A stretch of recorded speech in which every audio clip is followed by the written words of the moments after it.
so haibani moi pabung Julie se imong nupidum oining lakle haiwani wangang sangang na hipazariba mo matau namcha sajat awat ba mata leiti mangonda nupi ama oibagi magun chele asidani aina nungsiribase tomba aisu khalibani aduda kaidawragi moi pabung mahakti yom asida thaudo amadagi lekhibani hayeng lekai mi hangna mahakse inthi nuwaina tawbidragadi mangonda wagadabado amuk khanba leima karino da moi pabu moi ke khoiga manaba yabro ngangna ningba ngangna jasanu tongning ba tawjasanu ko na khangda aba matamda moi dani chokadaba mi khuning maki afaba phataba haido loina le adubu ngakpi ba haiba waise mi be khoigidi yamna maroi asomdana Julie magi rumdagi manang bi thobiga mamaga gi photo adu yingduna asomna khalli na ima na chabu kari ki thambiram dibano nang chichi bunung sitrabo nang na chichi bu thadotuna chali sikari gino na sanahol thong adu lalep tuna remi aduga Julie ki manakta tamna sangsalai kaidore kari gi milu dagi pirang chenthariba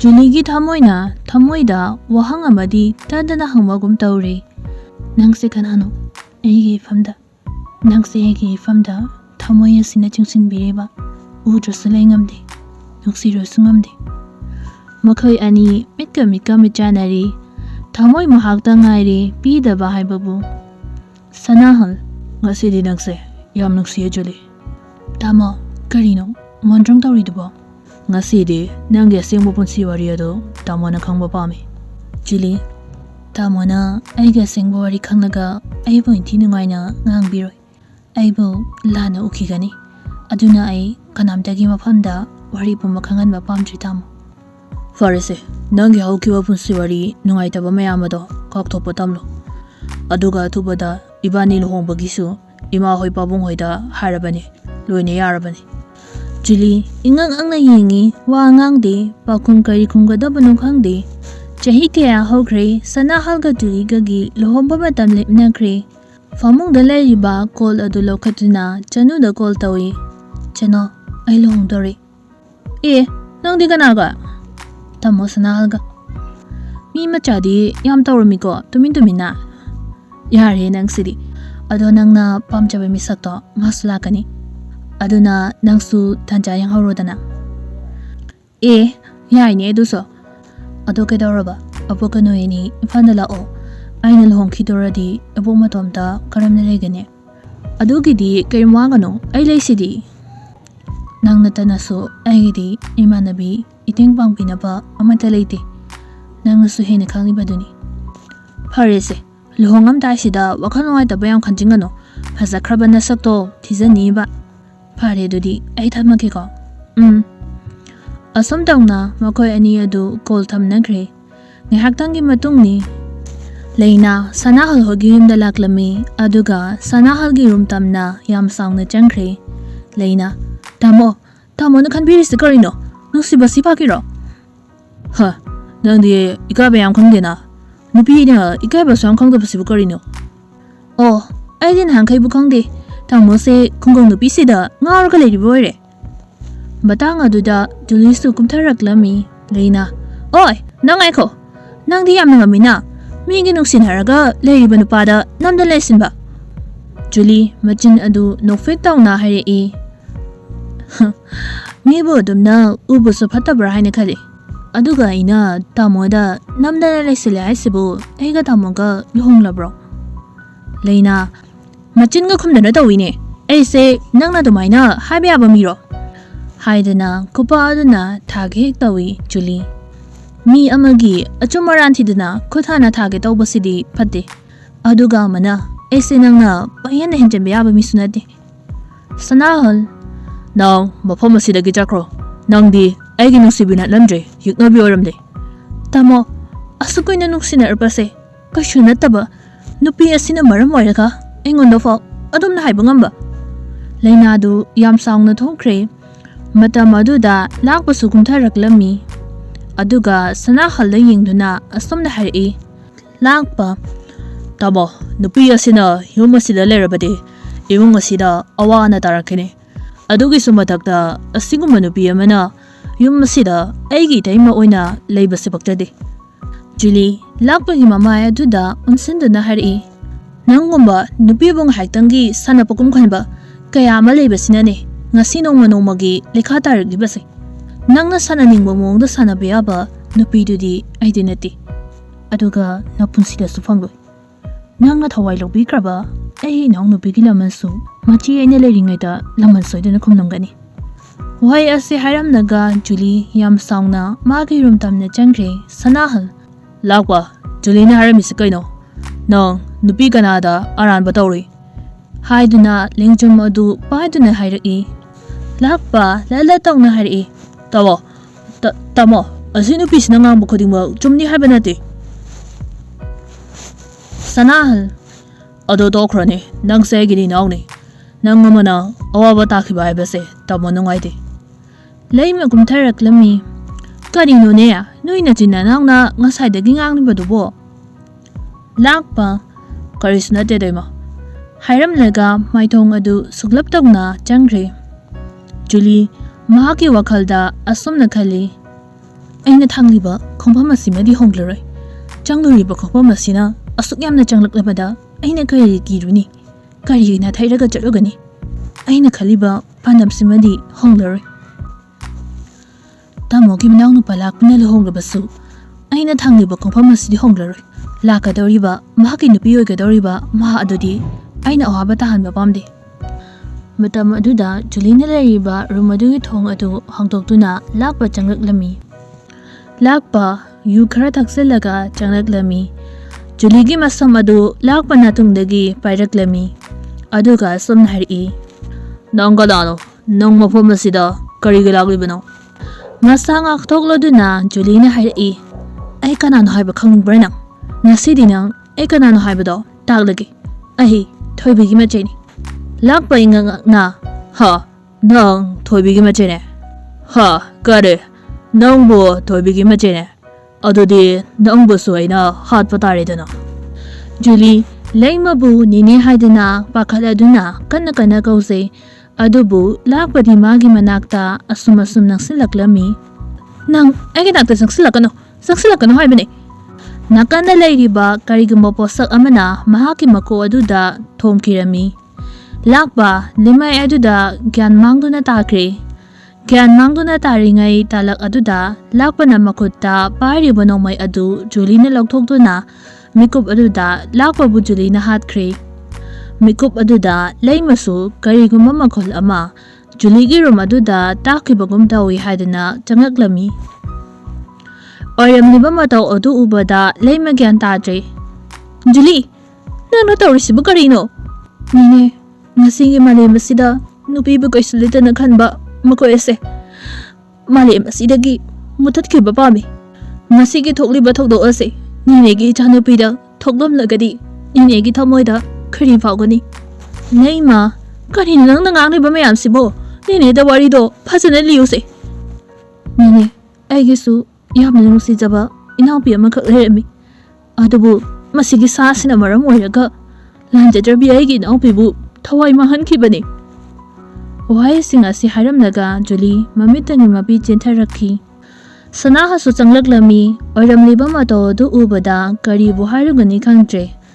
Julie famnambadagi hakolai aduga hairai. Ine ai mumi hatpiti hairabasu karisu kaiba leite. Adubu aina inkhalakliba angang nupi macha kaya amabudi awaba tagadaba punsi adudagi kanba pame. Wai ase hairamnaga Julie thokige tawi layma. Julie, nangna chake tawi badabu kadaidano? Ine, aigi khong asina chatpan lambida atum putuna chatlagi. Thokige tawbaga sanahalna makudadu faraklami. Nang sakibe aro, ay nang bunungsiye Julie. Nang kitama, ay leplage. Ay nang bunungsiye. Tamo, heso nang bunungsiye. Ay batadobigano ko tamo. Padraba mahakti taibang asidagi labna chakre. Tama aningi matungni layma. O Julie, karay talige ninang bo. Kay hagin nine, ay ngasidi nine da wafamam ta haisage. Nangna hayingbado kaino hekta hayu kaidorage. Nene, ai lohongduba su kuidrabanina abukto seida thambirasira. Angaw bisidi adugibu waawina hekta uradana. Nene di yam lubo waga oiraba ningude. Nene hoi akhoi pulap chalaga ngasi makne abukto lobirosiro. Nene, adudi ayam taloisulukigi. Asomdana gari lintoisu exam lori. Rosan, ai nonganda amta haisage. Koriwano, adomayo. Ai nangbu nungsi. Ha, ai hana mamangda su haikre. Lintoi, ai na nungsi zabi kanagumbi amale. Lintoi, sorry. Haidana mama aidu leitokduna chatkre. Lily, kedaurujano, amasina amu kapagalaisna. Chinglembi, kedaurage nangna mo, nungsi harani hara chakraga kapaga thoraiduna. Mangi khangnaba leirami. Lily, kaina na hamu haibadana khangnaba leite hai. Aduga madi karam kandai koirami ba. Chinglembi, yarhe, adugi bu nupa bu mama tomtaro. Magi sumatom yorokanda khangzaraksani. Mina nahan hangbadadi fazana haradi paramoidrado. Yare, kapano tosi, akhoi so hanaba dorasi. Asam tangna school gi gate aduda yorokpaga Rosan Linthoida kora ami. Lintoi, amta ko. Chinglembi, asina mu kai haido jano amko raisna. Lily, khangde. Rosan, ai wam ta age. Lily, kai mu haki gi haino nakhoi ge nuksina bagi wari do liram ge hairo. Nate, mi gi thamoi thugai risbu kai gi no hainida. Rosan Linthoidon sulakduna. Ai nang haibado yare hage dong. Lily, kainuni. Rosan, noyani asaidam talayurso. Akai harani ka wariyam ta sanageba. Lily, laohe ani se ngai wari sanazarasno.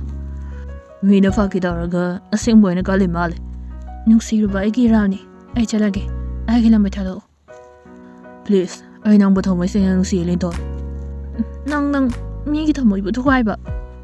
Hojukti aseng makhanglabani yarabo. Ado nga sain haradi kapoidaba. Ahibu amu kapalini na. Lily, anise saungnawa pharamalhe. Chinglembi, ibani na karam tokseba. Ibani gisu thokpa malaksarani.